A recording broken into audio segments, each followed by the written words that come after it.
Mangangaral, Kabanata 1.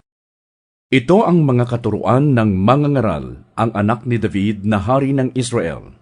Napakawalang kabuluhan, napakawalang kabuluhan. Lahat ay walang kabuluhan. Sabi ng mangangaral, nagpapakapagod ka ng husto sa pagtatrabaho sa mundong ito.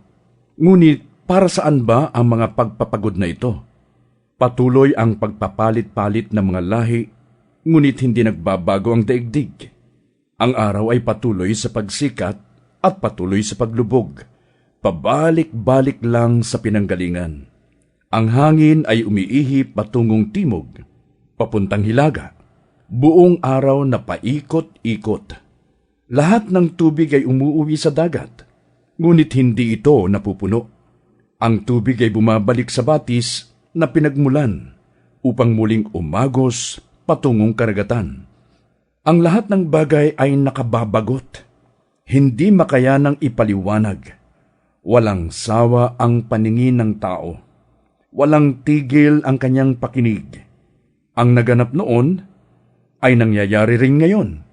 Ang mga nagawa noon ay nagagawa rin ngayon. Walang bagong pangyayari sa mundong ito. Ang sabi ng iba, "Halik kayo, ito'y bago." Ngunit naganap na iyon noong di pa tayo tao. Hindi na maalala ang mga nauna, at ang nangyayari ngayon ay malilimutan din sa hinaharap. Ako, ang mangangaral, ay naging hari ng Israel. Siniyasat ko at pinag-aralang mabuti ang lahat ng bagay sa buong mundo. At nakita kong ang tao'y itinalaga ng Diyos sa matinding paghihirap.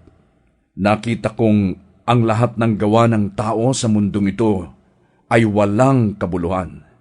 Ito'y tulad lang ng paghahabol sa hangin. Hindi na maitutuwid ang baluktot at hindi na maibibilang ang wala. Sinabi ko sa aking sarili, ang karunungan ko'y higit sa sinundan kong mga hari ng Jerusalem. Alam ko kung ano ang tunay na karunungan at kaalaman. Pinag-aralan kong mabuti ang pagkakaiba ng karunungan at ng kabangmangan, ng katalinuhan at ng kabaliwan. Ngunit napatunayan kong ito rin ay tulad lang ng paghahabol sa hangin. Habang lumalawak ang karunungan, ay dumarami ang alalahanin, at habang dumarami ang nalalaman, ay lalong tumitindi ang kapigatian.